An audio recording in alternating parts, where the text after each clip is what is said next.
Muy buenas tardes, bienvenidas, bienvenidos a todos quienes nos siguen en esta segunda jornada, en esta cuarta actividad de la séptima Semana Internacional de Poesía en la Ciudad de Los Anillos.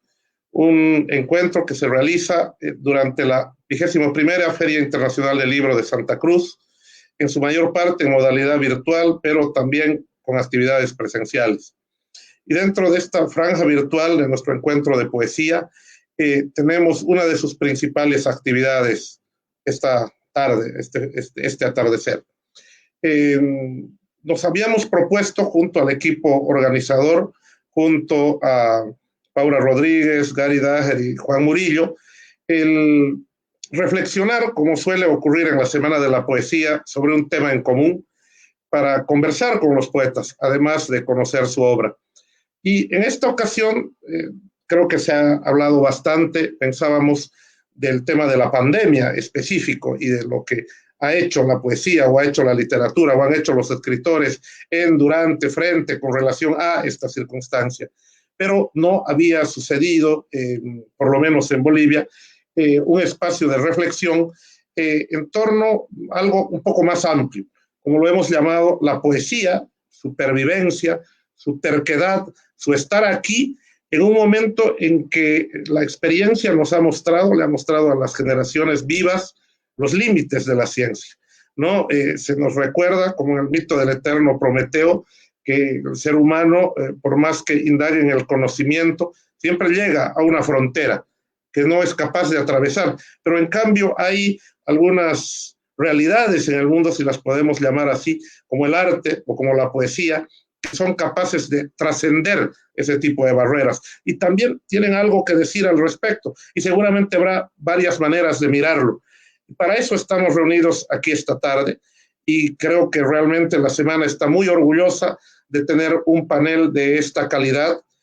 Creo que está una selección, digamos, una muestra, un corte de lo más representativo de la poesía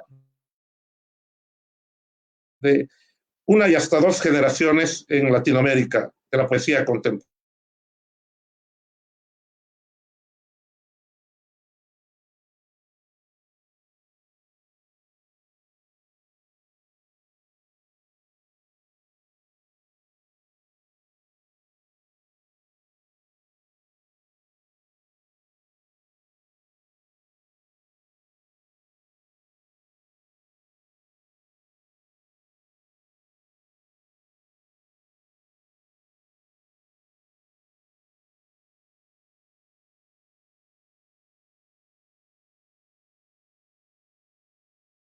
Además de,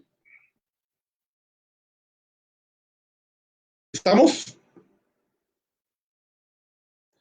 Bien, estamos de vuelta. ¿Algún problema técnico? Estaba yo presentando a Federico Díaz Granados, que nos acompaña este atardecer. Federico nos acompaña desde Bogotá, Colombia. Él es director del Festival Las Líneas de su Mano, es poeta, ensayista, gestor cultural y no hace mucho recibió un homenaje aquí en Bolivia, también en la Feria Virtual del Libro. Él ha podido visitarnos en Santa Cruz, nos alegra tenerlo nuevamente, esta vez de manera virtual con nosotros. Como decía Federico, uno de los poetas más destacados de esta generación en su país y en Latinoamérica. Está Rolando Catán, que ha hecho el esfuerzo de acompañarnos y conectarse. Él está de viaje, en este momento está en tránsito en París, retornando a su país, Honduras. Rolando es poeta, editor, y además de eso acaba de ganar hace muy poquito el premio Casa de América de Poesía, ¿no? Entonces, estamos muy contentos. Felicidades, Rolando. Ya tuve oportunidad en algún otro encuentro, creo que en Ecuador, ¿no? En la virtualidad, de felicitarte, pero es muy lindo que alguien como tú esté con nosotros ahora. También ha venido Rolando en el pasado a Bolivia, ha estado aquí en la semana y ahora lo tenemos de manera virtual. Nos acompaña también Carlos Ardazábal. Carlos vino a la primera versión del encuentro de poesía en la Ciudad de Los Anillos. Es un poeta argentino, también con muy buenas noticias este año. No hace mucho le entregaron, a fines del año pasado, principios de el premio Ciudad de Irún en España, ¿no? Que se suma a otros que ya ha tenido en su carrera poética, y es también gestor, junto con otro equipo, del encuentro Poesía en el Centro, en Buenos Aires. Nos acompaña también Mario Meléndez. Mario es director del Festival Vicente Huidobro, ¿no? Que está a cargo de la Fundación Vicente Huidobro, de la revista Altazor, que se ha convertido en este tiempo en un referente para las letras iberoamericanas en nuestro idioma. El festival que él dirigió junto al poeta Javier Alvarado ha sido una cita realmente de muchísimo nivel, y estamos contentos además de hermanar relaciones poéticas, ¿no? Con un poeta del hermano país de Chile, ¿no? Porque es la cultura lo que siempre va a acercar mejor a nuestros pueblos. Y además nos acompaña también alguien que ha sido una inspiración en realidad para la realización de estos encuentros. Ali Calderón, desde México, poeta, académico, ¿no? Doctor en literatura, docente de la Universidad de Puebla y director y uno de los miembros más activos del equipo que hace posible Círculo de Poesía, este portal que tiene tantísimas visitas en español y que ha marcado toda una época en la difusión de la poesía en nuestro idioma, que ahora tiene también un sello editorial y ha inaugurado hace poquito una librería en Coyoacán. Ali llegó aquí a Bolivia junto con Fernando Valverde para presentar la edición boliviana de Poesía ante la incertidumbre, un año antes, a la Feria del Libro presencial, un año antes de que creáramos, por una parte, el Encuentro Internacional de la Ciudad de los Anillos y la Semana de la Poesía. Fueron como unos precursores, unos adelantados, ¿verdad?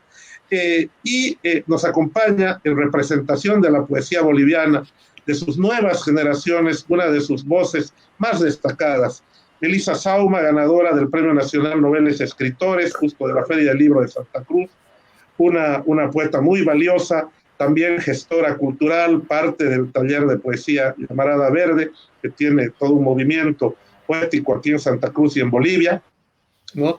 Ella ganó este premio con su obra Luminiscencia, y durante esta pandemia ha preparado otro libro que seguramente se va a presentar pronto, y es parte de esta generación que está dando realmente mucho a la poesía boliviana.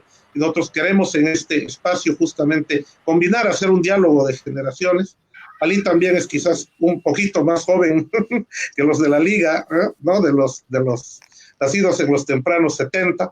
Estamos aquí, y creo que nos reúne el tema que he comentado. Bienvenidos, gracias a cada uno por su tiempo. Quisiera comenzar, Federico, contigo, y que nos comentes cuáles son tus impresiones sobre esto, es decir, qué tiene que decir la poesía en este momento respecto a la relación que puede tener el ser humano con la ciencia que tiene la humanidad y la propia poesía al respecto. Bueno, pues muchas gracias también por esta invitación, y me da mucha alegría, como siempre, encontrarme mucho más en estos tiempos tan difíciles, en estos tiempos tan inciertos, con mis queridos amigos, con mis queridos colegas, que creo que nos hemos encontrado ya varias veces durante esta pandemia gracias a lo que ha permitido estas redes y lo que ha permitido estas nuevas tecnologías. Yo estoy convencido que la poesía y la ciencia provienen de un mismo nicho y provienen y tienen un destino muy parecido, razón por la cual en un tiempo como el que estamos viviendo de pandemias, pues se vuelven a encontrar una vez más. Estamos convencidos que ante la problemática del mundo, una problemática que nos ha cobijado a todos y nos ha afectado a todos en este tiempo, pues las soluciones vienen de alguna manera desde la ciencia y vienen, por supuesto, de las humanidades y la cultura. Cuando se encuentran y cuando precisan esos elementos en común, pues seguramente se llegan a respuestas. Pero lo más importante es que tanto la poesía como la ciencia también provienen de la gran pregunta, provienen de esa incertidumbre, provienen de la perplejidad, provienen del escepticismo, proviene del asombro. Todo aquello hace que de alguna manera sea común ese punto de encuentro entre la poesía y la ciencia.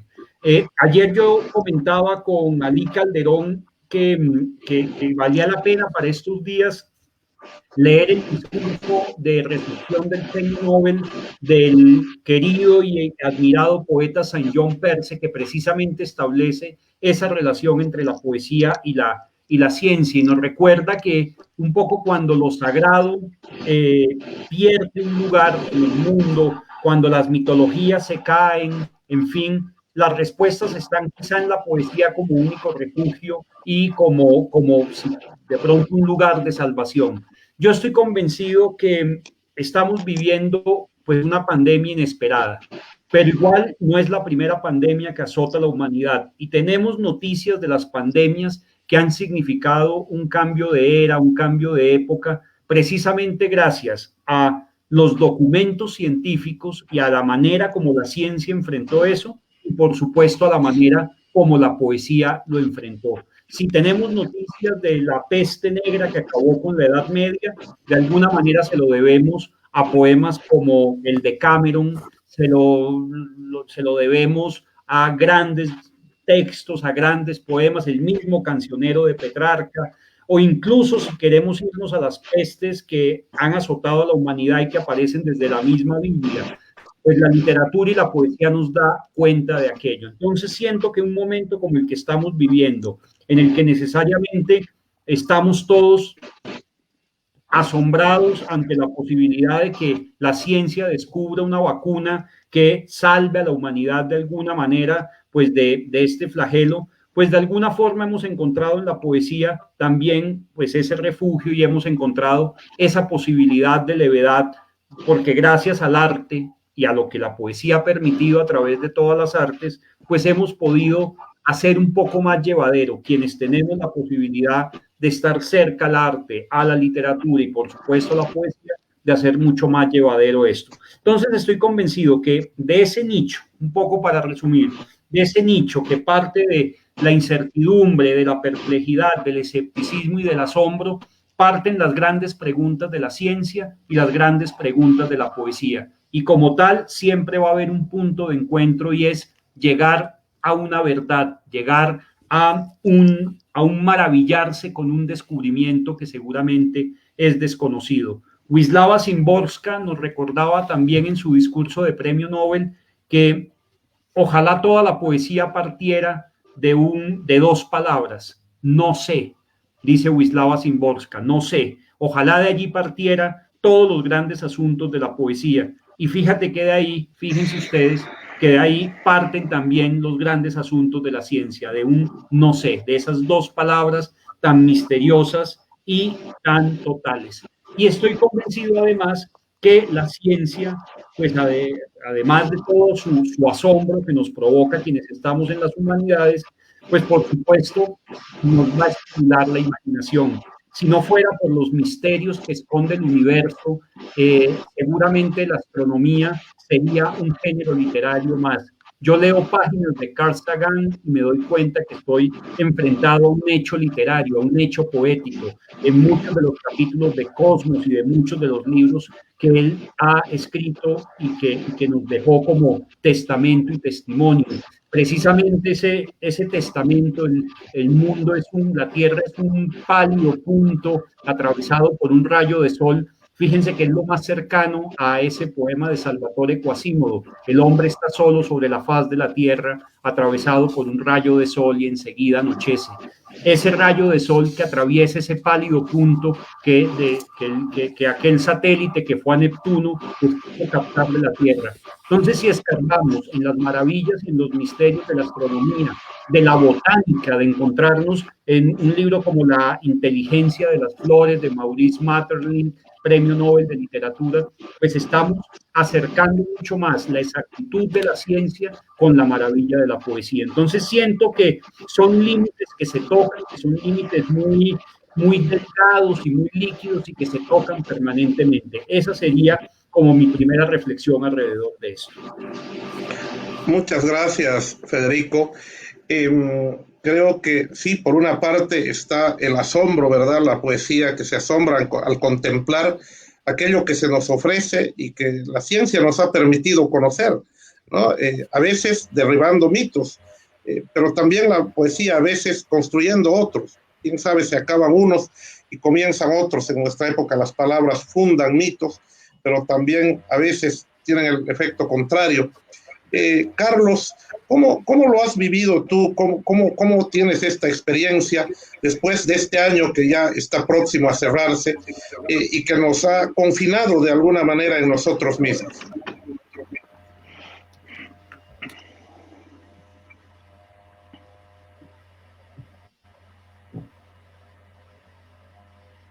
Hola. Carlos, ¿nos escuchas? Sí, te escuchamos. Perdón. Estoy con algunos problemas de conectividad. No sé si me había cortado la transmisión. No sé si les pasa a todos, pasa a mí. Pero bueno, ahora lo estoy viendo y escuchando a todas y a todos. Bueno, este ha sido un año muy, muy complejo. En Argentina se tomaron medidas sanitarias tempranamente. Eso sirvió para salvar vidas. Eso fue bueno en relación a lo que pasó en otros países. Ahora tenemos la esperanza de la vacuna, que es nuevamente algo así como esto que hablaba recién Federico en relación a la ciencia y a la poesía, ¿no? Como un milagro que permite la ciencia y que si no estuviera seguramente estaríamos amparados en esa sacralidad que permite la poesía, que es un poco el espacio de la poesía como natural, ¿no? La sacralidad que alguna vez fue de las religiones, y que para los que no profesamos ninguna religión en particular se vuelve como un espacio de abrigo, la poesía, ¿no? Porque es como el sitio donde podemos ampararnos, los que tenemos alguna esperanza de salvación de la especie o de la humanidad a través de la palabra. Por otro lado, en algún punto la poesía ha sido el lenguaje del mito, y el mito entendido como el lenguaje de la religión o el lenguaje fundante de las sociedades humanas, fue en algún punto también el lenguaje de la ciencia, que ha devenido en el nuevo mito, ¿no? En el nuevo mito contemporáneo, es decir, lo que viene a explicar el mundo. El mito era lo que explicaba el mundo en las sociedades premodernas, y con la modernidad ha sido la ciencia la que ha venido a ocupar ese lugar del mito, ¿no? Entonces esta situación de pandemia nos ha puesto en una situación bastante difícil y complicada, porque de repente ciertas explicaciones que nos daba el mundo se han visto interrumpidas. La poesía siempre es como eso que decía, ¿no? Esa suerte de abrigo que nos permite un poco salir de la incertidumbre, en los momentos de incertidumbre. La poesía siempre plantea razones que otros discursos y otros modos de habla no parece sostener, porque es quizás el último lugar donde se ampara eso que podemos llamar profecía, ese lugar como de la admonición, ese lugar tan propio de los lenguajes sagrados como el que está en la Biblia o en el Corán o en otros libros sagrados que tienen muchísima poesía, por no decir que son puramente poéticos esos libros sagrados, ¿no?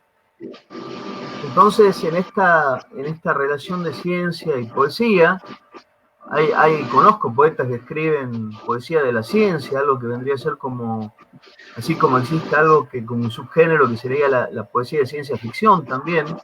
Hubo incluso algún premio Nobel soviético, si no recuerdo mal, que ganó un premio Nobel escribiendo un poema que era un poema de la humanidad que transcurría en una nave, en una humanidad que se había extinguido del planeta, pero que sobrevivía en una nave, y el poema de este autor, ahora no recuerdo el nombre, hablaba en nombre de esa humanidad viajando como náufraga por el espacio, ¿no? Quizá esa sea una buena metáfora de lo que la poesía plantea y de cómo estamos en tanta humanidad frente a esta incertidumbre de la pandemia, que ahora parece menos incertidumbre justamente porque la ciencia como nunca ha trabajado a pasos forzados, podríamos decir, y la aparición de múltiples vacunas al mismo tiempo se convierten en una gran esperanza que por lo menos nos permiten avisorar un futuro y hacernos sentir que no estamos tan perdidos, al menos en el corto tiempo. No sé si ahí se escuchó bien. Siento algunos ruidos de interferencia. No, gracias, Carlos, se ha escuchado muy bien. Bueno, muchas gracias, Gabriel. Sí. Yo siento que a momentos es como si estuviéramos viviendo un paréntesis, no entre la primera y la segunda ola como en Latinoamérica, sino entre una época en que la religión, ¿no?, tenía todas las respuestas, luego vino la ciencia ofreciendo todas las respuestas, y resulta que ahora ante esta especie, hay que decirlo, de miedo colectivo a la muerte, porque está en nuestro instinto humano, ¿verdad?, temerle a nuestra extinción individual, no solo colectiva, hemos querido aferrarnos a algo, y nos hemos aferrado a estas pantallitas, a estas ventanas, ¿no?, que nos han dado la ilusión, y tal vez no solo eso, de seguir conectados con la especie, pero también la poesía ha sido de alguna manera en estas horas y horas que se le ha dedicado a este año una especie de áncora de salvación, pero también porque la época que la ciencia estaba preconizando ya no está más, no vamos a salir igual después de esto, creería, y frente a esa realidad, de pronto el ser humano tiende a asirse nuevamente de lo misterioso, de lo mágico, a recurrir a ese pensamiento. La poesía tiene alguna dimensión mágica, alguna dimensión espiritual, algo que escapa a lo racional, digamos, una dimensión premoderna. No sé qué opinas, Melissa, tú que además de tu labor poética, tienes en tu, digamos, tu trabajo laico, como yo suelo decir, porque creo que el trabajo poético es otro tipo de oficio también. ¿Tú tienes alguna relación igualmente con el mundo de la ciencia? Bueno, sí, qué gusto primero que nada poder encontrarnos, qué alegría poder ver después de tanto a Federico, a Rolando y abrazarnos, ¿no?, de algún modo dentro de esta especie de confinamiento en el que hemos estado. Yo siento que coincido con lo que decía Federico al principio, que tanto la ciencia como la poesía parten de esa mirada de asombro, de esa necesidad de encontrar respuestas a las preguntas fundamentales, solo que cada una aborda el tema desde un lugar distinto, ¿no? Yo pensaba en la ciencia como esa arma analítica, ¿no?, como ese bisturí que todo lo secciona y quiere seguir cortando y cortando y llegar al fondo de las cosas, pero a través de esa herramienta que es valiosísima. Y en cambio pensaba en la poesía como una gran red que uno lanza y trata de hacer algo, como que algo mucho más amplio, ¿no? Pero las dos parten de ese mismo deseo de aprender de algún modo la realidad que nos rodea. Entonces, siento que están muy interconectadas, siento que son de algún modo complementarias, que dialogan constantemente. Y en lo personal siento que la poesía me acerca mucho a esa parte mía que quizá es más, no sé si llamarlo mágico, por decirlo de algún modo, pero que ciertamente no es tan analítica ni tan racional, ¿no? Entonces, todo lo que es más instintivo, más intuitivo, más que tiene que ver con el misterio, quizá con lo místico incluso. La poesía me ayuda muchísimo a conectar más con ese lado que, bueno, finalmente yo siento que ambas partes nos habitan, ¿no? Como esos dos opuestos complementarios, como todos esos dos impulsos opuestos que siempre nos están cohabitando y que están tensionándose dentro de nosotros.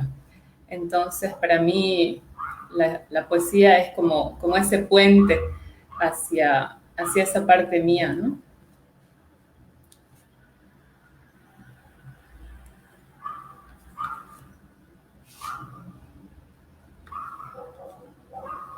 Querido Gabriel, creo que estás en mute. Hablaba hace un momento de la apertura del paréntesis, ¿no? De ese momento en el que ni la religión ni la ciencia parecen ofrecernos respuestas a las que aferrarnos, pero tampoco han venido esas respuestas todavía de otro ángulo, ¿no? Es decir, tal vez cuando venga la vacuna, sí, pero ahora estamos en ese momento privilegiado, como cuando se dice que los dioses romanos ya estaban declinando, pero el cristianismo no había venido todavía. Tal vez estamos en el umbral de una época. ¿Podremos afirmar eso? ¿O será una afirmación exagerada, una afirmación que hacemos al calor de esta circunstancia particular y resulta que después todo volverá a la normalidad y la poesía, quién sabe, quede un poco de nuevo como esa suerte de Cenicienta, hermosa Cenicienta de las artes? No sé qué piensas de eso, Ali. Sí, pues fíjate, me llama mucho la atención cosas. La primera fue cuando nos invitaste a hablar de poesía y ciencia. Le digo a Federico, oye, ¿qué demonios vamos a decir nosotros? En torno a eso, que uno no tiene ni la menor idea. Luego me puse a pensar cosas. Fíjate cómo en esta época de lo de la pandemia y todo eso, no tenemos la menor idea de qué está pasando, de quién puede morir o quién no puede morir, si el virus te va a tocar de manera leve o no, si quedas con secuelas o no, si te contagias o no. Todo está como tocado por el destino, aún cuidándote, aún no saliendo a la calle, cualquier cosa te puede contagiar prácticamente, ¿no? O sea, cómo otra vez el destino juega un papel tan importante en la vida. Y es ahí, creo yo, donde hay un cruce muy grande entre la poesía y la ciencia, que en realidad todo parte del mismo del mundo. También hay que pensar que solo ayer o antier se separaron, ¿no? Hace 3 siglos, una cosa así. Es decir, estamos ante 2 caminos para observar la misma. Me llamó la atención el otro día una cosa que estaba leyendo en Octavio Paz, en La Llama Doble. Se ponía a pensar, Paz, ya cuando tenía 80 y tantos años, se ponía a pensar en Stephen Hawking y se maravillaba leyéndolo y pensaba que la idea del agujero negro se parecía mucho a Plotino, a la idea del caos primordial. ¿Cómo es que entonces la ciencia, digamos, siempre se puede emparentar a imágenes arquetípicas, a mitos, a metáforas, etc.? Yo pensé en muchas otras cosas y pensé sobre todo en la idea del destino. Eso fue la cosa que me maravilló. Yo pensaba, por ejemplo, cómo hay un montón de científicos que se vinculan y se terminan vinculando con los saberes mágicos, con los saberes más vinculados a la... Hay una historia que siempre me ha gustado a mí, que es de Niels Bohr. ¿Se acuerdan de Niels Bohr? El del átomo, el electrón, todas esas cosas. Entonces, le decían en su casa fuera de Copenhague, que era danés, le decían, tú que eres científico y tal, ¿por qué tienes en la entrada de tu casa una herradura de la buena suerte? Decían, no chingues, tú eres un científico, no puedes tener esa herramienta mágica ahí. Bueno, mira, yo no sé si sí o si no, pero mientras tanto, mejor tenerla por si las dudas. Ese por si las dudas creo que es la actitud central de la ciencia, también de la poesía, estar abierto a, ¿no? Yo no sé si voy a divagar pensando en estas cosas del destino, que era lo que fundamentalmente me llamaba la atención en torno a la ciencia y a la poesía como lugares de observación del mundo y de explicación del mundo.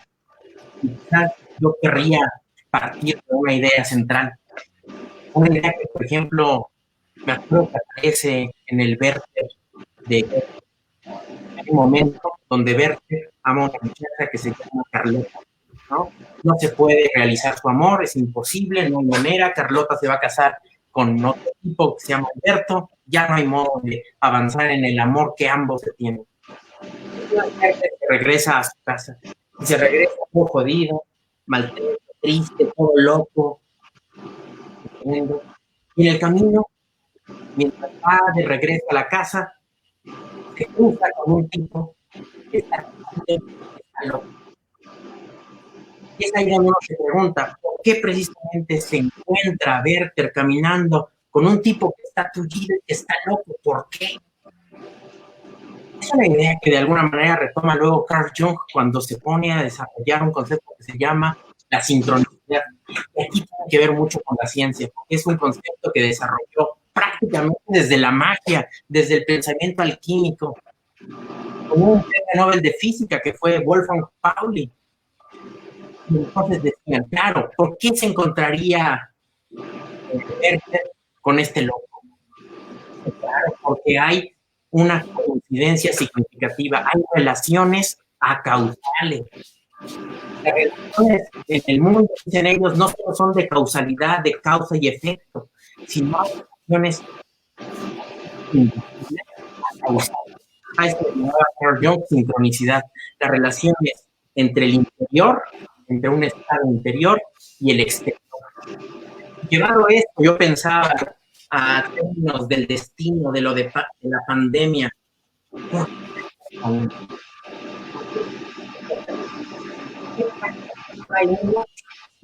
¿Qué llama? Bueno, no sé, son preguntas que yo tenía, que estaba originando y que tengo otras para pensar, pero en una segunda vuelta si la tenemos. Pues eso es. Pues, muy bien, Ali. Es verdad que uno sobre todo se hace preguntas, ¿no? También la ciencia parte haciéndose preguntas, pero quién sabe si quiere ofrecer respuestas ciertas, fundadas en la experiencia. Quién sabe el científico si quiere estudiar a Kiribati, se va a Kiribati y desde ahí hace sus observaciones. En cambio, el poeta puede imaginar que está en Kiribati, ¿verdad? Y escribir sobre esa isla. Y lo digo a propósito de uno de los poemas emblemáticos de Rolando Catán, al que le pido sumarse con sus propias cavilaciones sobre este tema que finalmente nos invita a eso, a filosofar un poco. Que decían del discurso. ¿Aló? Me gustó mucho la mención que hacía Gabriel sobre el discurso del premio Nobel de St. John Peirce, porque ahí hay una pregunta que a mí me caló mucho cuando la leí. St. John Peirce preguntaba si frente a la energía nuclear, la lámpara de arcilla, mira qué hermoso, la lámpara de arcilla del poeta bastará para ese fin. Y contesta el mismo y dice, sí, si de la arcilla se acuerda el hombre. Y eso me lleva a mi infancia, en un miércoles de ceniza, parado frente a un sacerdote que te dice, polvo eres y en polvo te convertirás. Una frase que ya ha caído en desuso en la iglesia por lo fuerte que era. Yo creo que las nuevas generaciones ya no escuchan esa sentencia en un miércoles de ceniza. En mi caso, en la escuela, polvo eres y en polvo te convertirás. Uno de los grandes problemas y grandes revelaciones que puede tener esa frase es que en realidad nosotros estamos enfermos. Nos vamos a morir. Nadie se va a salvar de esa muerte. ¿Cuánto va a durar nuestra agonía? Pues pueden ser 20 años, 80, 70 años, etcétera, pero la certeza absoluta es que la muerte vendrá. Y mira, ante esa certeza, por ejemplo, cómo lo resuelve Eclesiastés, cuando empieza a describirte la vejez y el mal funcionamiento del cuerpo con un hermoso poema, que de hecho lo rescataba Mallarmé y que termina con una de las frases más lapidarias de la Biblia, que dice que los libros, que la carne duele y los libros cansan. Pero antes de terminar en ese cansancio al final que te da la sabiduría, que al final la carne terminará cayendo y con ella todo el conocimiento y tus preguntas y tus respuestas, va construyendo esa vejez y ese deterioro. En esa enfermedad original del ser humano, es hermoso como Vallejo reta a toda la deidad dándole vuelta y decir, ok, en mi caso no soy yo el enfermo, sino que es Dios. Y yo nazco el día que Dios estuvo enfermo. Y se vuelve todavía más trágico, porque ya no es el Dios divino que todo va a poder, sino que es este Dios que también está enfermo, como lo estoy yo siendo hombre, que le he tomado su pan, que es que el pobre barro pensativo no será esa costra fermentada en el costado, que esta enfermedad primigenia la llevamos todos. ¿Qué nos ha ocurrido en la pandemia? Pues que nos hemos dado cuenta de que en realidad somos mortales. Veníamos viviendo un tiempo de una sociedad de confort, la muerte llegaba como un hecho accidental en la vida de cada persona, pero de repente estás viendo que todos pierden sus seres queridos al mismo tiempo. Pero surge algo, y para mí las cuestiones más reveladoras. Desde el plano científico tú podías decir los 6 grados de separación, si la estadística es ciencia. Y decía, bueno, todos estamos relacionados y mediante conocer a una persona que conoce a otra hasta llegar a 6 puedes llegar a cualquier persona en el mundo. Pero hombre, de saliva en saliva, de alguien de Wuhan, inmediatamente ha llegado esto al vecino, ¿no? A nosotros mismos.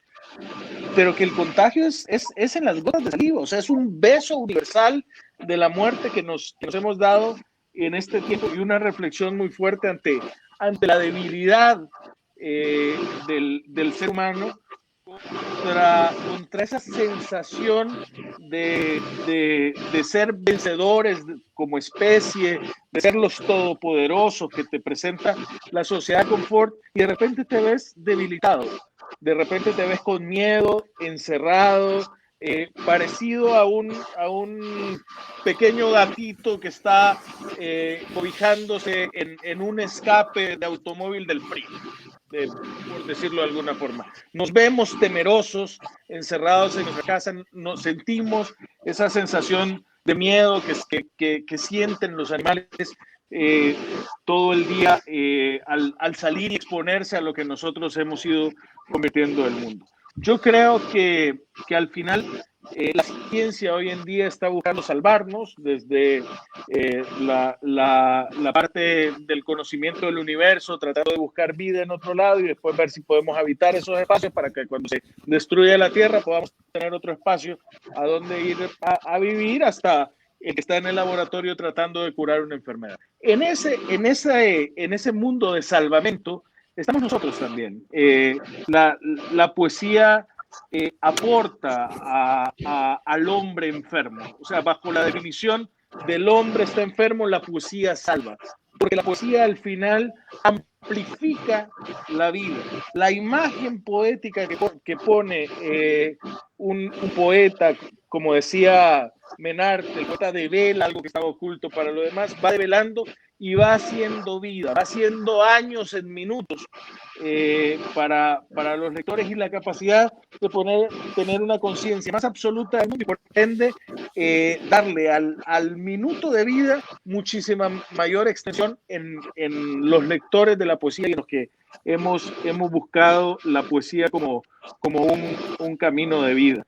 Y al final esa poesía llega a sanar esas grandes preguntas que pueden estar en la cabeza de un científico. Yo no me imagino a Stephen Hopkins, que lo citaba Ali, lo emocionado que se había sentido cuando leyó el verso de Shakespeare de que el universo cabe adentro de una cáscara de nuez, y luego define así a una de las obras científicas más populares y más vendidas a la masa para explicar los grandes movimientos del universo. Y decir, bueno, en realidad todo este universo es una cáscara de nuez, y al final todo este tiempo y toda esta enfermedad del mundo también la cargamos nosotros individualmente, y ahí está la poesía como esa soga de salvamento, esa lámpara de arcilla, que si nos acordamos de esa arcilla original, pues servirá para hacerle frente a la guerra nuclear.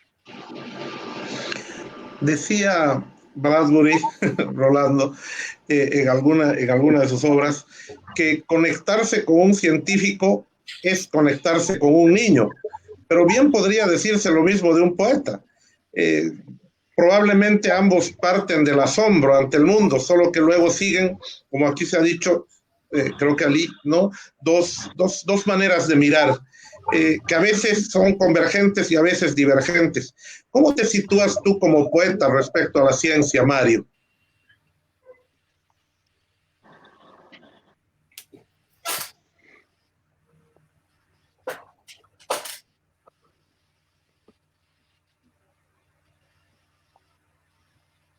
¿Está conectado? Tal vez no.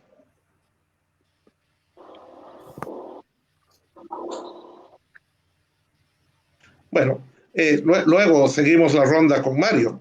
Entonces, está conectado. Me dice, ahí está. Un pequeño problema técnico. Mario, ¿nos escuchas? Te escucho perfectamente, querido Gabriel. No sé si ustedes me escuchan. Un poquito cortado. A ver, hagamos una nueva prueba.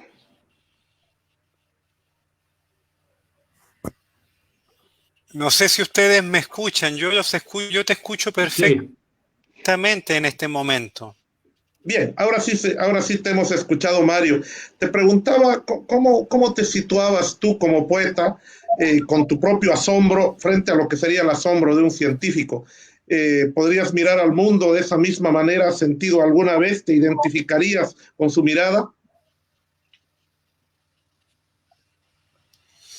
Que da la impresión, querido Gabriel, que vuelve a florecer o vuelve a renacer. Y yo estoy convencido de que pareciera que nosotros somos de este mundo.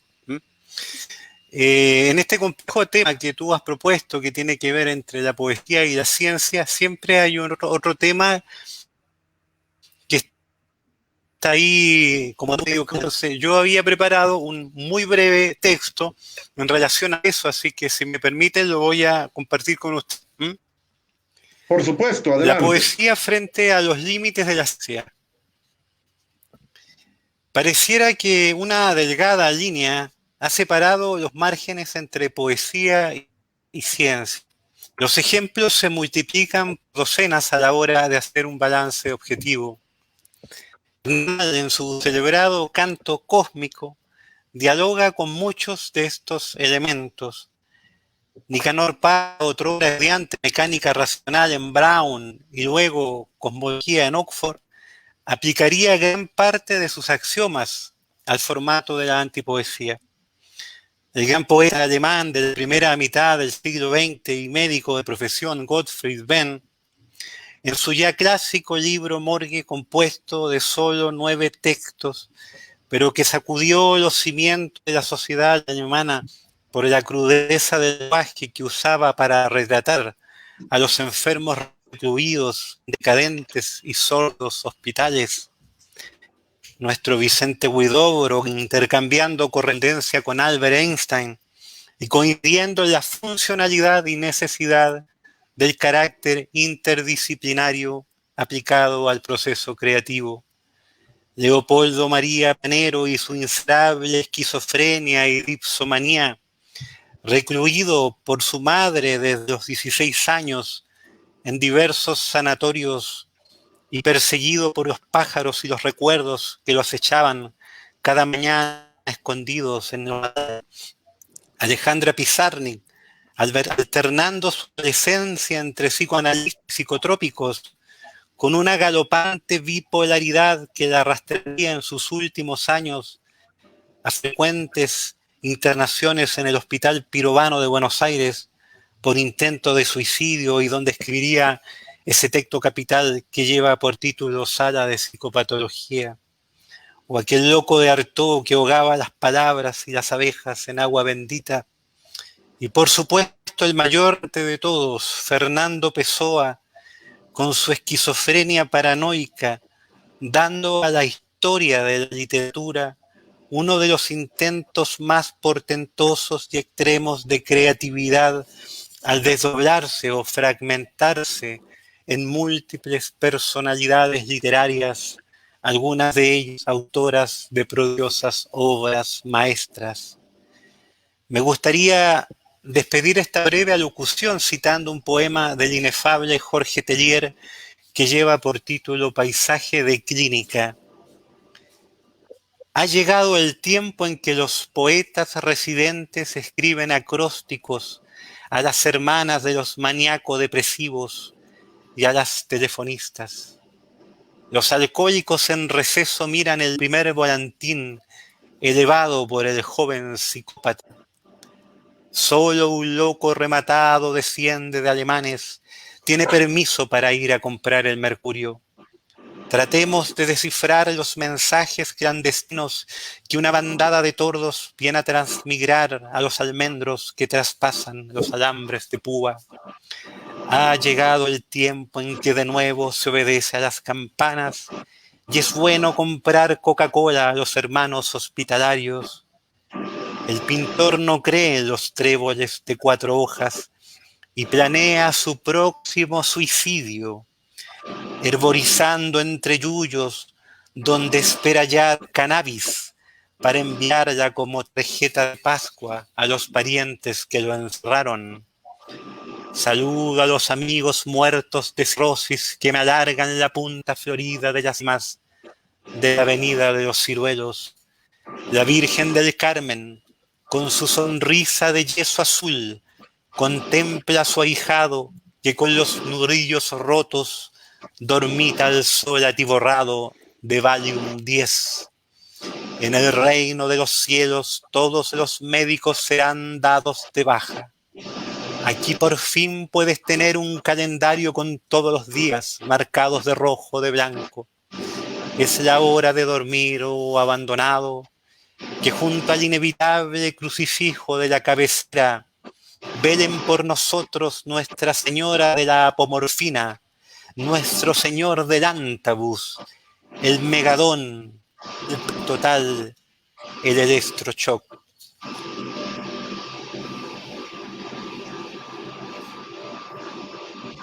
Muy bien, Mario. Gracias por compartirnos esa poesía, porque más allá de nuestras reflexiones, es ella misma la que se pronuncia sobre el tema del que estamos conversando.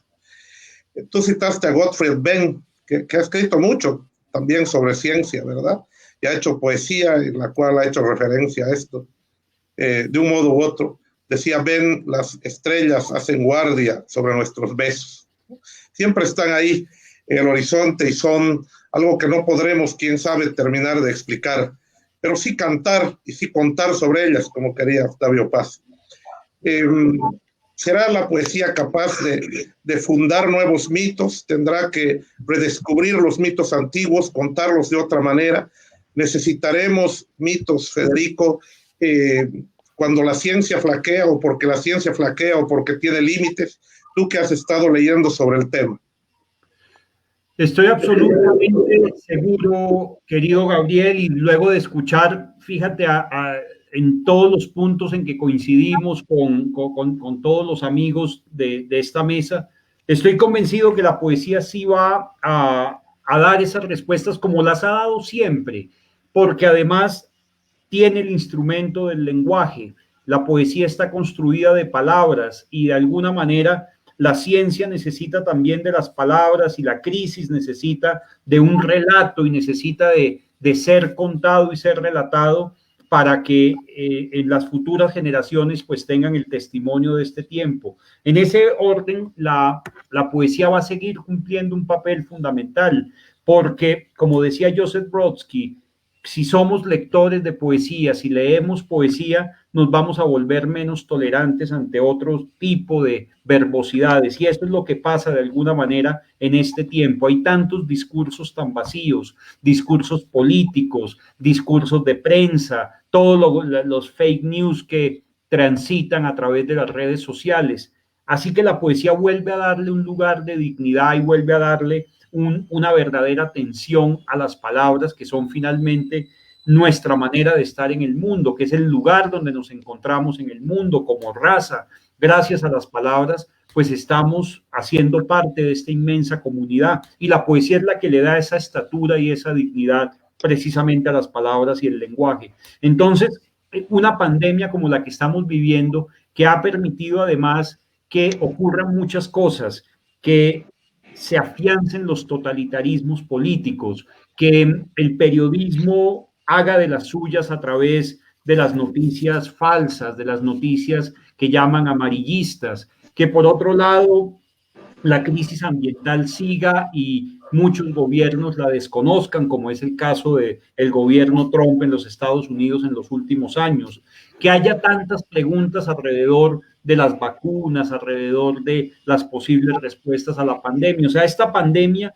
ha evidenciado nuestras fragilidades. Esta pandemia ha evidenciado las grandes desigualdades sociales. Hoy en día se habla de distanciamiento físico cuando resulta que el distanciamiento social existe hace tantos siglos. Entonces es allí donde la poesía vuelve y nos unifica como raza.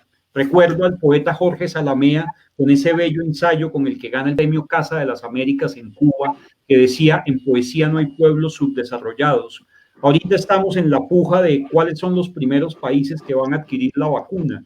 De alguna manera, la poesía nos democratiza a todos y la poesía sigue siendo ese refugio y esa manera de hacernos encontrar en el relato a todos. Y eso es fundamental en un tiempo como el que vivimos. Decía el poeta William Ospina en el reciente homenaje que le hicimos en las líneas de su mano: venimos de una época en que en la antigüedad el hombre luchaba contra gigantes. En esta edad moderna luchamos contra microbios, contra una bacteria, contra un virus invisible que nos puso en jaque a todos y evidenció, como les decía, nuestras fragilidades, que ha puesto en jaque a ese aparente capitalismo invencible. Y todo eso fue precisamente fruto de una cosa inesperada. Como nos recordaba Rolando hace un momento, hace un año, por esta época, se estaban reportando los primeros casos del COVID en Wuhan. Se estaban reportando por esta época, finales de noviembre, comienzos de diciembre. Se supone que el primer caso es 21 de noviembre y los primeros en ser reportados son en estas primeras semanas de diciembre. Un año después, al parecer, está la vacuna contra eso. Es un milagro de la ciencia, pero también donde ese asombro poético por la pregunta que hablábamos hace un momento, pues tiene mucho que ver. Entonces, en todo ese relato de lo que se va a narrar, pues la poesía sigue siendo fundamental, sigue siendo importante para poderle dejar ese testimonio a esas futuras generaciones de cómo un virus nos confinó, de cómo un virus efectivamente reveló esas fragilidades, de cómo nos tocó reinventarnos a través de estas pantallas, que bueno, nos ha permitido que estemos desde distintos países del mundo, que Rolando esté desde París en este momento conectado, que estés tú desde Santa Cruz, que esté Ali desde Ciudad de México, que esté Mario desde Santiago, que esté Melissa, por supuesto, también desde Bolivia, que esté Carlos desde Argentina, que estemos todos aquí, pues eso es parte de esta nueva normalidad que vive el mundo. Y todo eso de alguna manera tiene que ver con el asombro poético. Entonces estoy convencido que la poesía, como ha venido desde el hombre de las cavernas hasta el hombre de las edades atómicas, como decía San John Perse, sigue cumpliendo exactamente el mismo papel. Ha acompañado al hombre y ha dejado un testimonio de su tiempo. Así es, Federico, querido.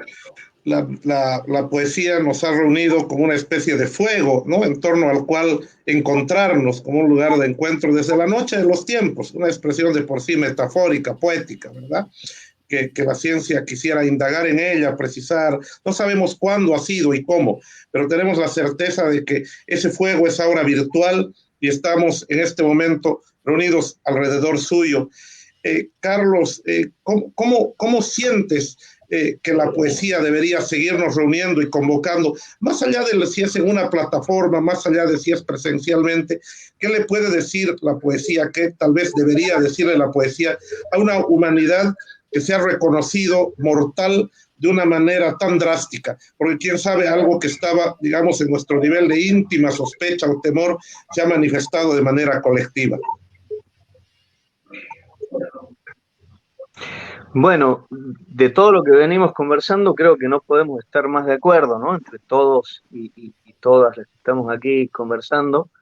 Y pensando en lo que decía Rolando sobre el Eclesiastés, ¿no?, que un poco tiene que ver con esto que yo decía antes, de que la poesía y la religión son son lenguajes que tienen mucho en común, pero también la ciencia tiene mucho en común con la poesía y la religión, y esto hace sentido con lo que decía Federico recién en relación al asombro poético en este mundo, que es lo que siempre nos ha hermanado, ¿no? Como especie. Ha sido, la poesía ha sido, algunos discuten si fue la arquitectura o si fue la poesía. Yo creo que fue la poesía la primera expresión artística del ser humano, y que efectivamente, como muy bien lo narra ese poema de Saint-John Perse, estaba en la época de las cavernas y seguirá estando cuando el último ser de nuestra especie, en caso de que nos extingamos, cierra los ojos, ¿no? Y no quede nadie, bueno, va a quedar ese destello de la memoria que va a ser la poesía también, ¿no?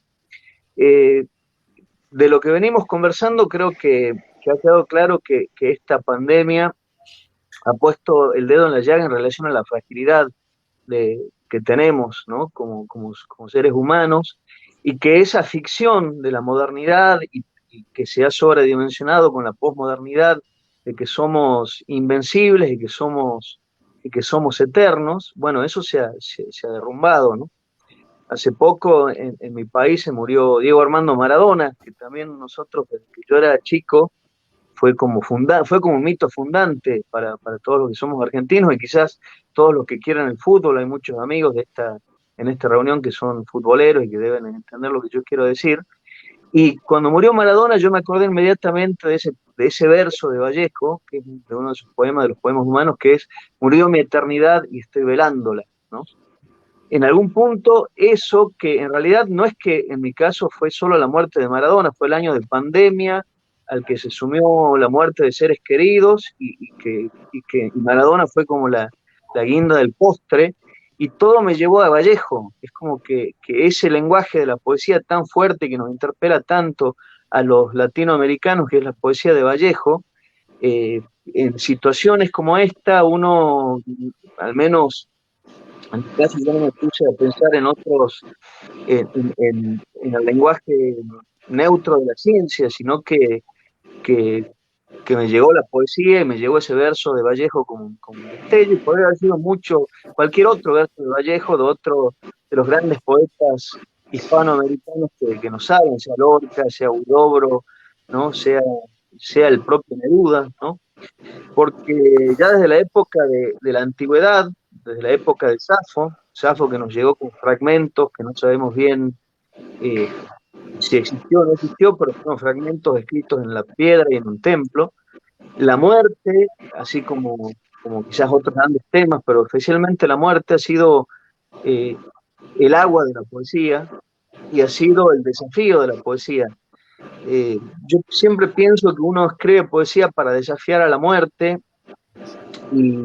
pero no como con la omnipotencia que puede pretender cierta mirada científica, sino con cierta contrición y humildad que es propia de un sentimiento religioso, ¿no? Y esta relación de la que todos venimos hablando en esta conversación, de religión y poesía, es muy interpelante y muy fuerte en momentos como el que estamos viviendo y momentos como el que está atravesando la especie.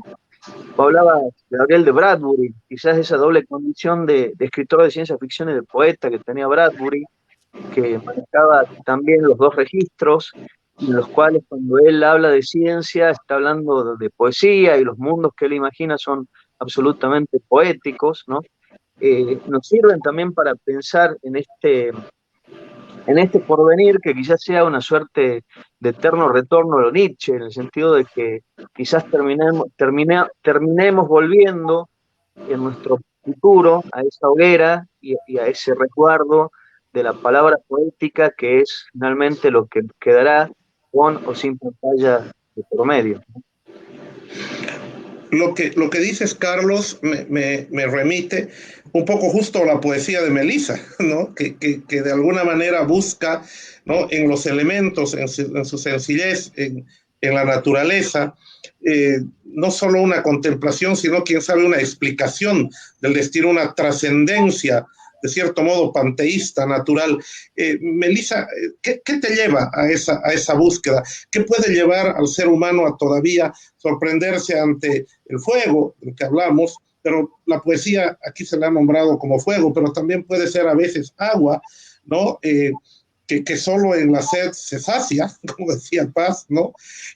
O puede ser tierra, nutricia, madre de la que nos alimentamos, ¿no? O puede ser aire que necesitamos para respirar.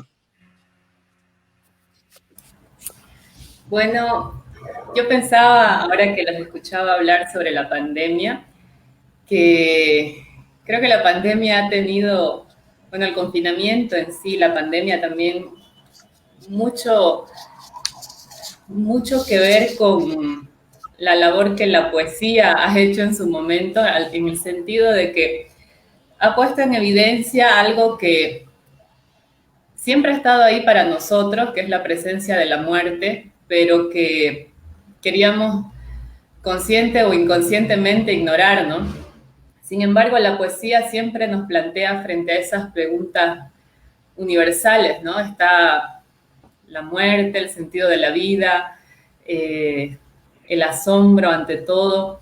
Y de pronto yo siento que la pandemia es como que ha puesto todos esos temas que nosotros en nuestro día a día, en la carrera de los días, habíamos puesto un poco de lado. Es como que todos esos asuntos han adquirido ahora la relevancia que en realidad siempre han tenido, ¿no? Entonces, yo siento que para mí lo que me hace ver, lo que me hace tener esa visión quizá un poco panteísta incluso de ver lo divino en todo, los divinos detalles, como dirían, es justamente esa presencia de la muerte, ¿no? Y la convivencia cotidiana y casi amorosa con ella, ¿no?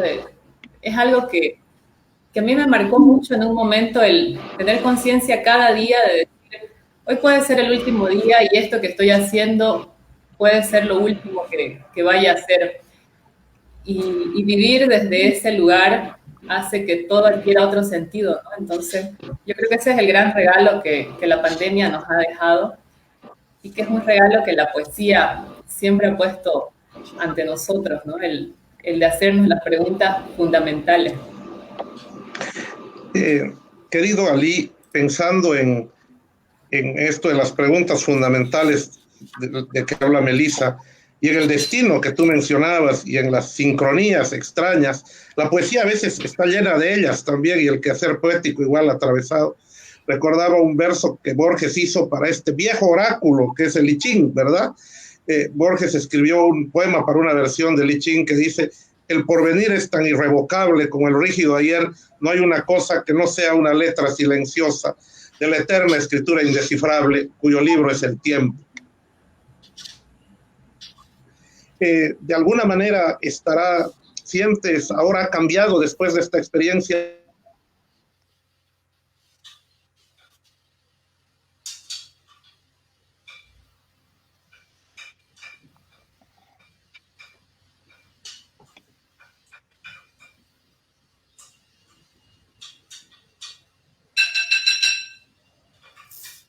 Porque antes de seguir, antes de que acabe ahí Gabriel, a lo mejor yo podría volver a lo que estaba diciendo Melissa hace ratito, de la inminencia del abismo, cuando el abismo está ahí enfrente. Me acordé de mucho, por lo que acaba de decir, de un poema de un poeta irlandés que se llama Dennis O'Driscoll. El poema se llama Someone, alguien.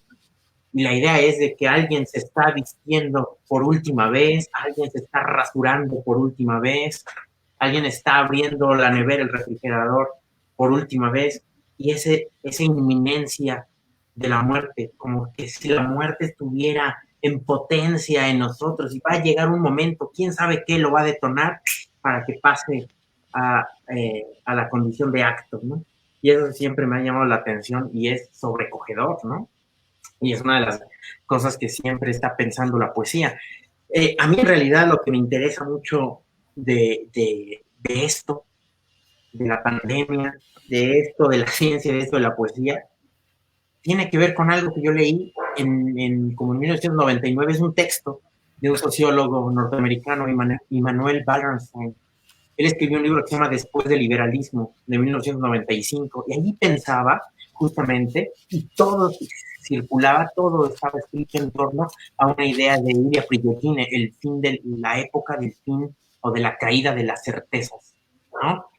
Y pensaba Bernstein que se iba a instaurar en el mundo, y él hacía sus cálculos económicos, que la fase A de Kondratiev y la fase B, él hacía un cálculo y decía, los siguientes 50 años, que está pensando en 1995, van a ser de una turbulencia extrañísima, de una incertidumbre en todos los niveles, en la política, en la economía, y va a ser brutal, ¿no? Va a ser brutal. No sabemos si vamos a salir mejor o peor, pero van a ser 50 años que van a ser como un túnel que vamos a atravesar y que no sabemos dónde nos va a tirar la vida, la historia.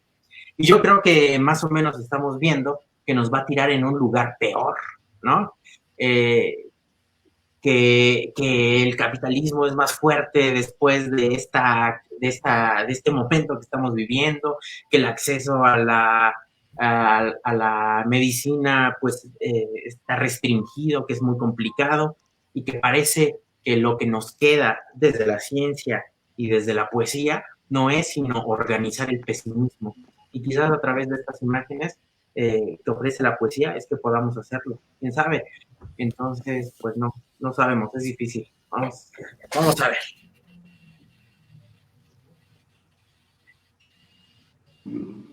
Mario, no sé si, muchas gracias por tu texto anterior, no sé si quieres hacer una reflexión o compartirnos un texto poético tuyo o ajeno. En todo caso, pensando en que tú eres un huidobriano, Huidobro ha escrito, bueno, incluso prosa, ¿no? Finis Britannia, y luego un poco su anticipación de la guerra apocalíptica, ¿no? Hipotética que vendría. Pero en el propio Altazor hay muchos de estos ecos, ¿no? Que a uno le dan esa sensación de fin de época. Un cañoneo enorme pone punto final a la era cristiana, ¿no? Atravesar la muerte con un cortejo inmenso, 1000 aeroplanos saludan la nueva era, ellos son los oráculos y las banderas. No sé cómo sientes tú esta presencia en la poética de Huidobro y cómo la sientes en tu propia poesía.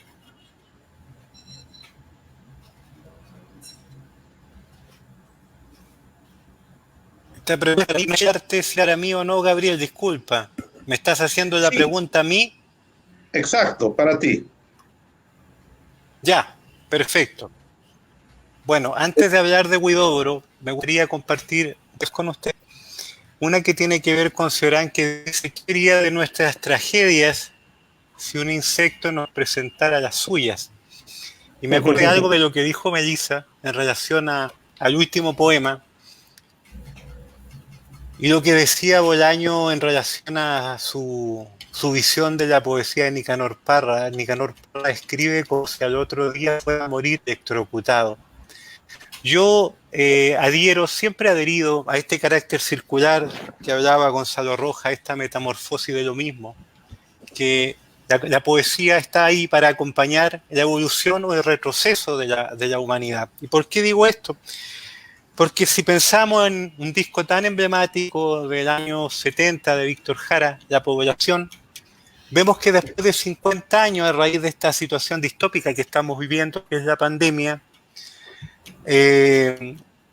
vuelve a ponerse en circulación en las poblaciones, en las ollas comunes, esta capacidad que tiene la gente de menos recursos de poder organizarse, de poder ser solidaria, de permitir que las cosas acontezcan. Entonces me acordé, y ahora voy donde Huidobro, estas dos vertientes de las cuales yo siempre hablo en los talleres que imparto, cuando el lenguaje es capaz de crear una realidad paralela. Como decía Huidobro, esta noche nos pasearemos por rutas paralelas, como pasa, no sé, en Lewis Carroll, por ejemplo, Alicia en el País de las Maravillas, Alicia a través del espejo, etcétera, etcétera. Bueno, El Señor de los Anillos, Star Wars cuesta tanto a Federico, etcétera. Realidades que no son parte de nuestra realidad. O sea, que son realidades inventadas o paralelas. Pero está esa realidad que nos desborda también. Esa realidad que vivieron, por ejemplo, Szymborska, Herbert, que vivió Milos, a solo paso de estos campos de concentraciones brutales en la Segunda Guerra Mundial, y así como estos episodios tantos y tantos, gente como Zurita que vivió tortura en un barco carguero, Hellman que perdió a su hijo y a su nuera y que después de muchos años recuperó a su nieta, y cómo esta situación de distopía también va generando una suerte de pensamiento en relación a lo mismo, o sea, pero la poesía, yo creo que para poder retratar esto que estamos viviendo tendría que tomar distancia, ¿ah? Tendría que ser de alguna forma una cronista de esta situación incierta, porque es una situación cierta y es tan sí y es tan fuerte porque nosotros podemos vivir un terremoto y a partir de algo que ya ocurrió podemos levantarnos, podemos reconstruir. Pero aquí no podemos reconstruir porque la situación que estamos viviendo es totalmente incierta. Entonces Huidobro, que fue un visionario que siempre tuvo un poder vaticinador y no solamente está ahí en los versos que citaste de Altazor, publicado en el año 1931, querido Gabriel, sino también en Cagliostro, que era este conde palermitano muy aficionado a la alquimia, este carácter alquimista. Yo no sé, sinceramente, el destino que le depara a la poesía y que nos depara a nosotros. Yo lo que sí sé es que incluso hasta en estas situaciones o en estos destinos aciagos tenemos la capacidad de reinventarnos.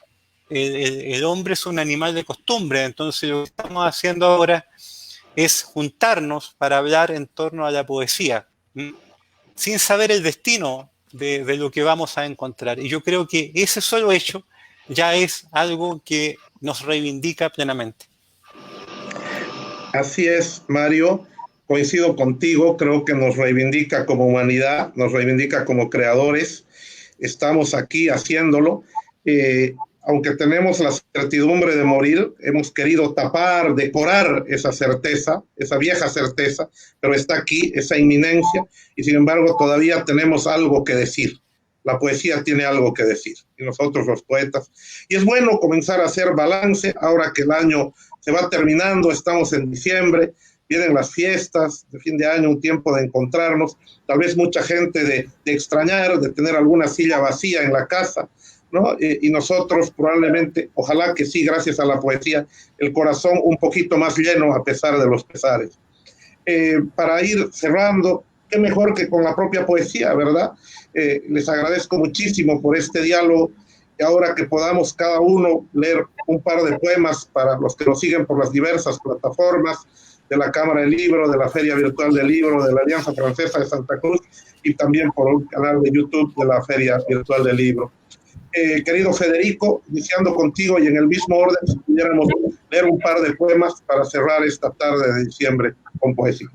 Bueno, muchas gracias, querido Gabriel, y te comparto con todos este par de poemas. Afinidades electivas. Si hubiera un mundo paralelo, otra tierra, una vida semejante y existiera otro yo, orbitaríamos en un mismo tiempo o alcanzaría a advertirle de los errores y los desencuentros que hicieron que hoy tenga esta mirada y estas marcas en el rostro.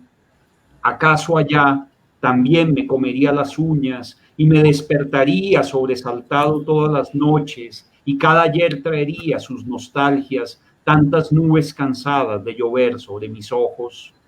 Si existiera ese mundo paralelo y esa vida semejante, tan solo le advertiría a mi otro yo que no hiciera tantos garabatos y gestos sobre la ventana, que evitara ser tan triste y tan llorón y que repitiera el amor bajo los mismos signos y augurios.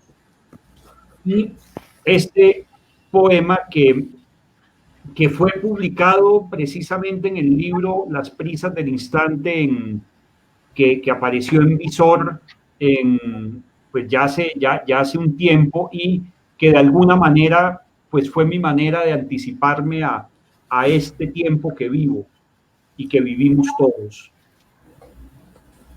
Recados cotidianos. No podía salir porque afuera había pestes y epidemias, y no sabía ni intuía de qué se trataba.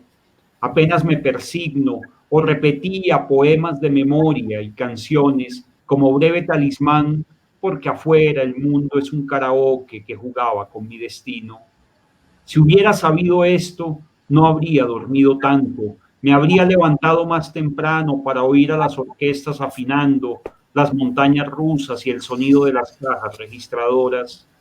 Igual, si salía siempre le dejaba copias de las llaves al vecino y quedaron tantas por ahí regadas que recuperarlas era hacer un itinerario exacto de la muerte.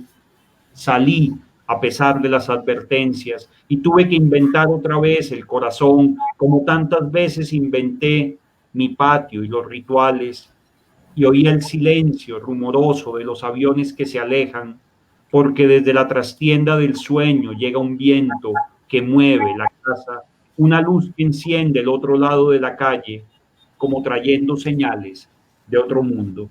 Muchas gracias, querido Gabriel.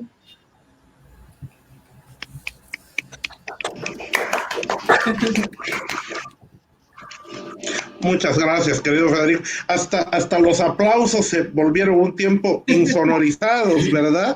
Pero es bueno que se los escuche. Es bueno que se los escuche. Querido Carlos, por favor. Bueno, muchas gracias, Gabriel. Ahora que la conexión se normaliza un poco, nada, no quiero dejar de pasar la oportunidad para agradecer estar acá en este fogón que tanto bien nos hace, ¿no?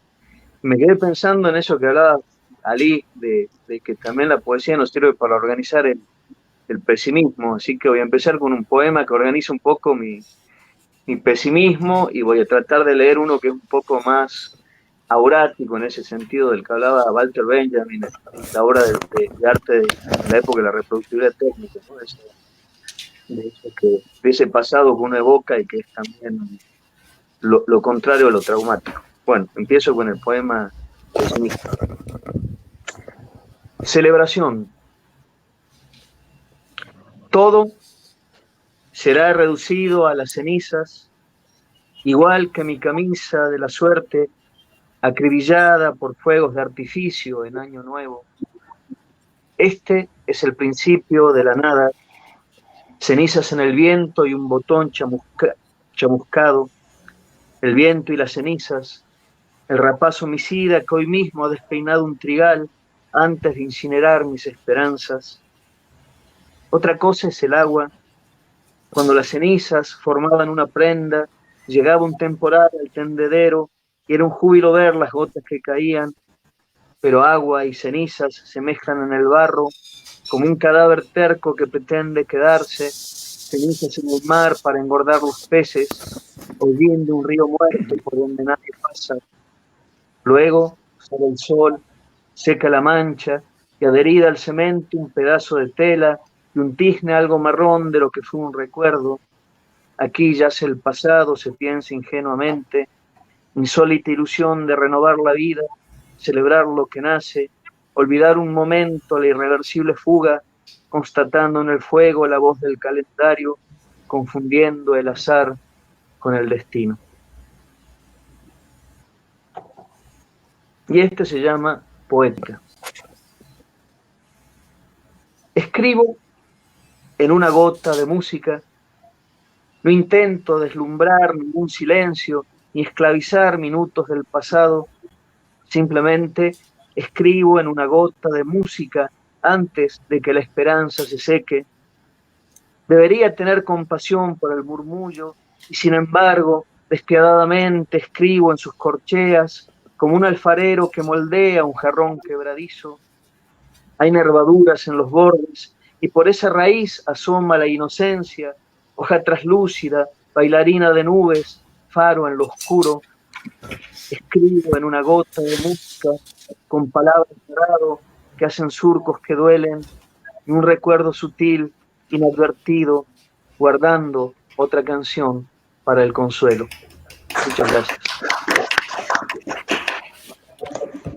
Muchas gracias, Carlitos. Abrazo hasta Buenos Aires. y nos toca ir con Lisa un poco más cerca.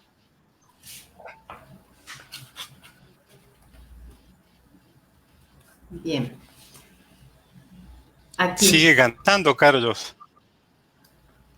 Sí.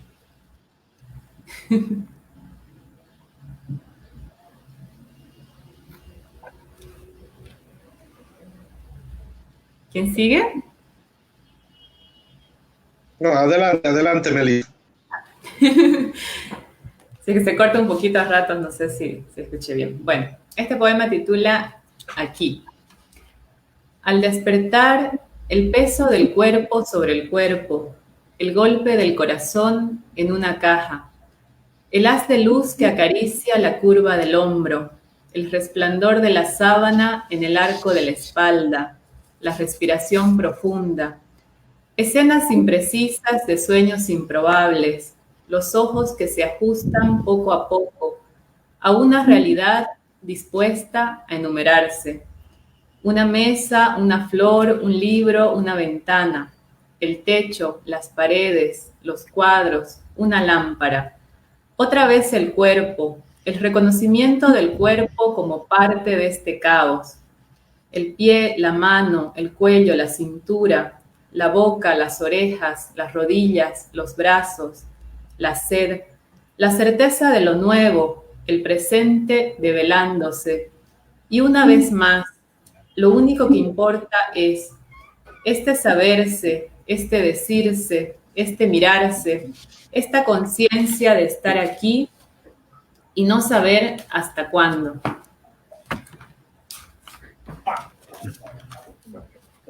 Y un segundo poema que titula Reminiscencia.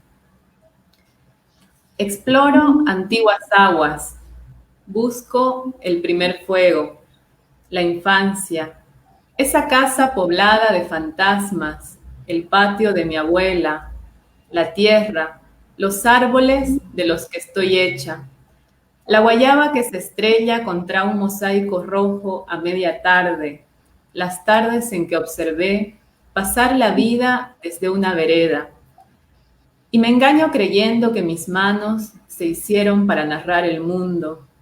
Escribo, es cierto, hay tanto que quiero nombrar y que no puedo, tanta vida escurriéndose en mis manos, tanta sombra ondeando mis cabellos, tantas palabras suspendidas en el aire, minúsculas partículas de polvo, iluminadas por la luz de una ventana, que debo sacudirme de ellas, como quien se sacude de la piel la última capa. Y miento. Si digo que es la piedra, la montaña, el mar, el río, los pájaros alzando vuelo, las esquinas de una casa, el rostro de mi abuela, sus múltiples fantasmas, los que hoy me piden ser contados. Hay tanto que quiero nombrar y que no puedo. Escribo, es cierto, del otro lado está la muerte levitando. Muchas gracias. Gracias, Meli. Por favor, Ali, un par de poemas tuyos desde Ciudad Oye, Carlos, ahorita que hablabas de Maradona, te voy a decir que todos estos días he estado mirando al Cabezón Ruggeri hablar sobre la muerte, que parece Pascal, o sea, le sale muy bien. Voy a leer dos poemas.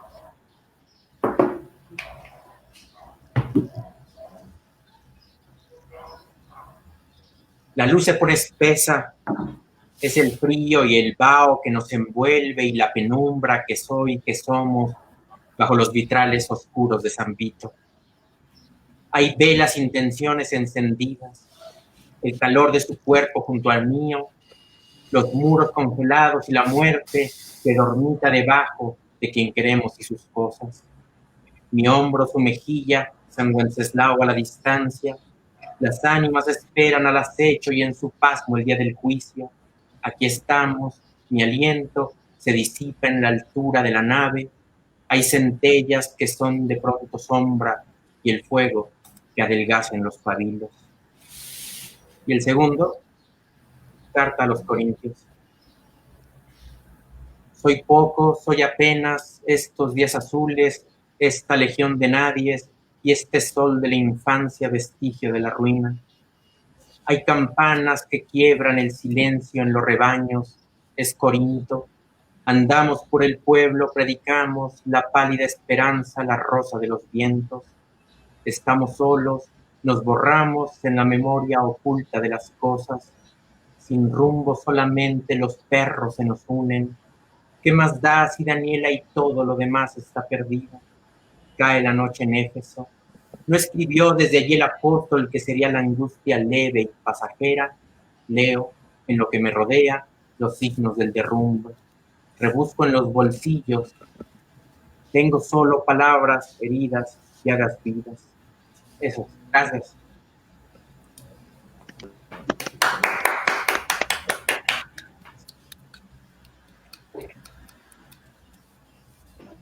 Gracias, Ali, por ese poema que además nos liga y nos reconcilia con tanta tradición, ¿no?, en la que hemos crecido y nos hace preguntas al respecto. Ahora, de manera deliberada, voy a hacer lo que hace un momento hice por travesura técnica.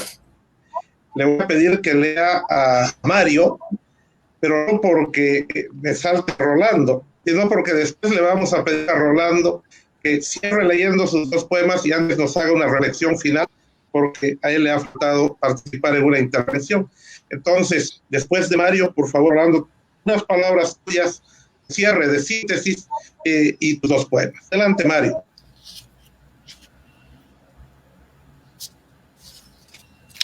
¿Me escucha? Sí.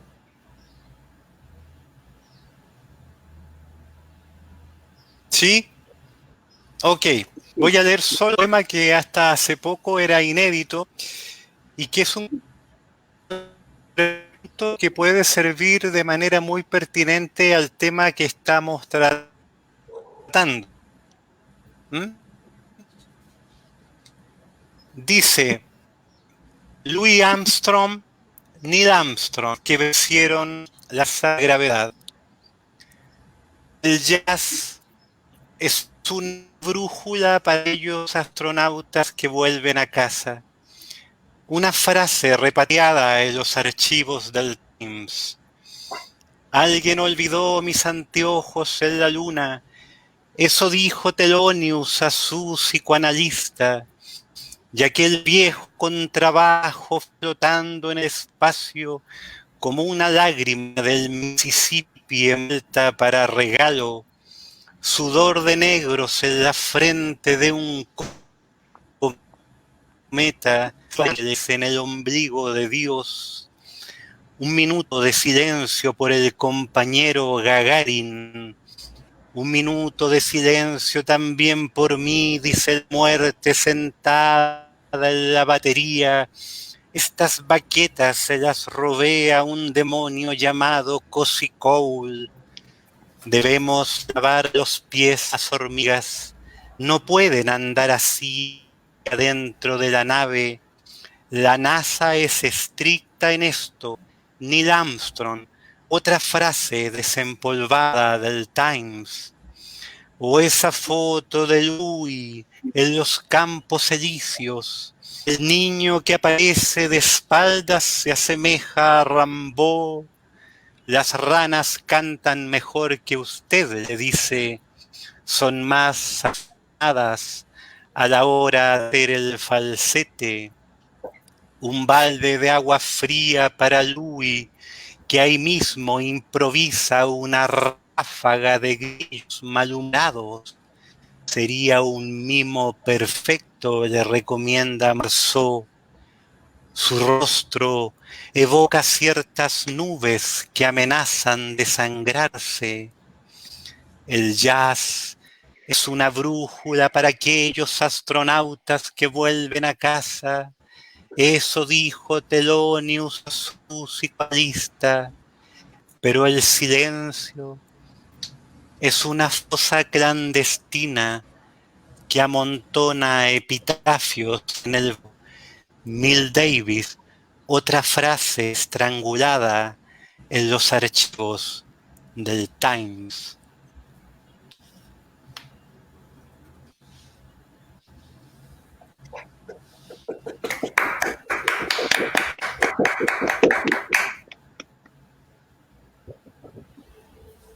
Querido Rolando, por favor, ¿no? Antes de que sea más de la medianoche en París.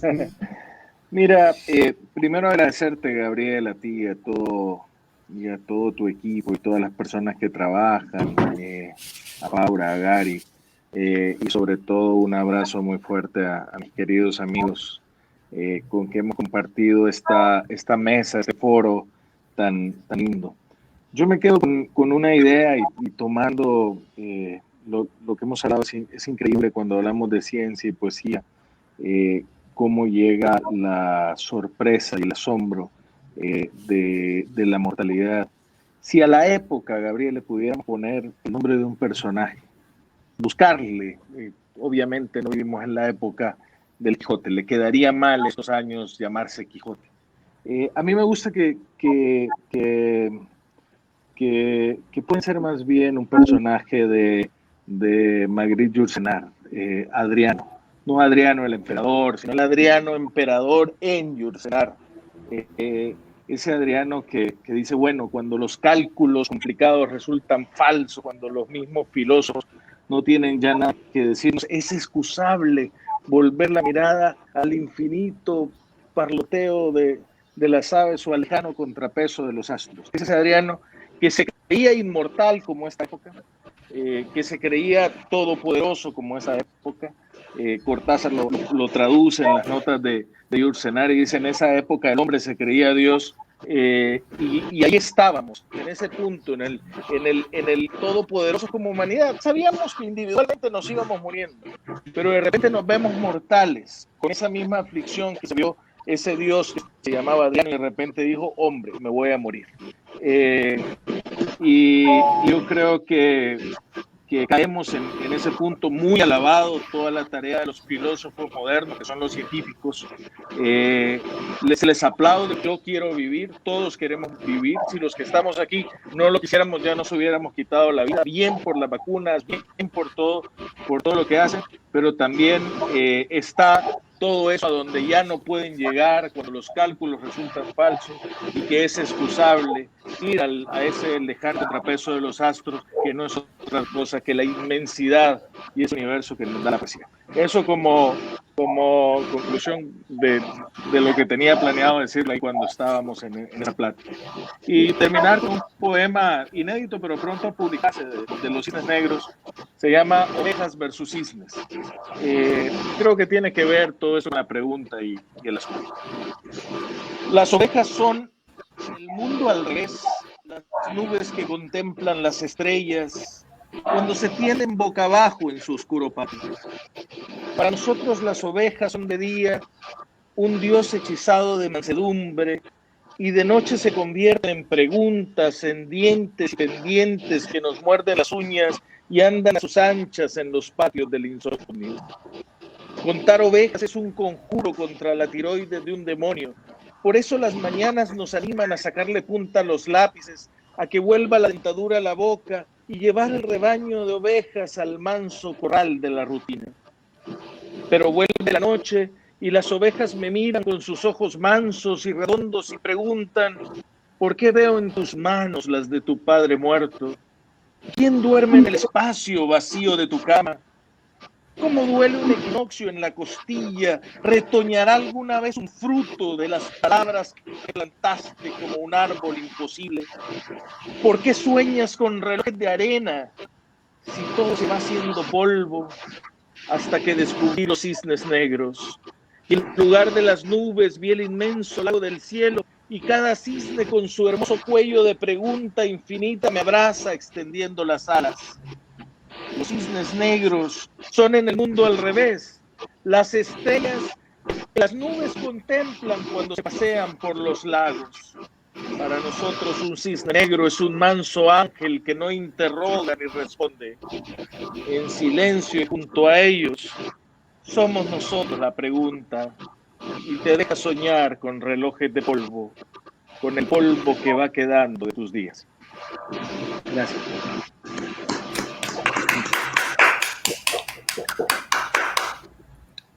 Muchas gracias, Rolando. Muchas gracias a cada uno de ustedes, querida Melissa, queridos Mario, Federico, Carlos, Ali, por haber estado aquí esta noche. Este programa también, este conversatorio que hemos tenido, se difunde, luego queda en el YouTube de la Semana de la Poesía y se difunde por un programa aquí en Bolivia que se llama Identidad y Magia de Bolivia en la televisión, ¿no? Espero que los pequeños tropiezos del Internet explicables en estos días queden subsanados. Y muchas gracias por estar presentes en la Semana de la Poesía. Ojalá que puedan estar nuevamente en Bolivia de manera presencial pronto, que podamos reunirnos pronto, ¿no? Como lo hacíamos antes. Y nos vamos bajo el signo de Adriano, invitando a todos nuestros seguidores en los distintos canales a que mañana se conecten a las 5 de la tarde, despidiendo este año en que el hombre estuvo solo, como aquella época desde Cicerón a Marco Aurelio. Gracias a todos. Gracias a todos, un fuerte abrazo. Gracias. Muchas gracias. Abrazo. Un abrazo, emocionante verlos siempre, queridos amigos y querida Melissa. Igualmente. Un abrazo inmenso. Así es. Queridos amigos, buenas noches. Un abrazo, que estén muy bien.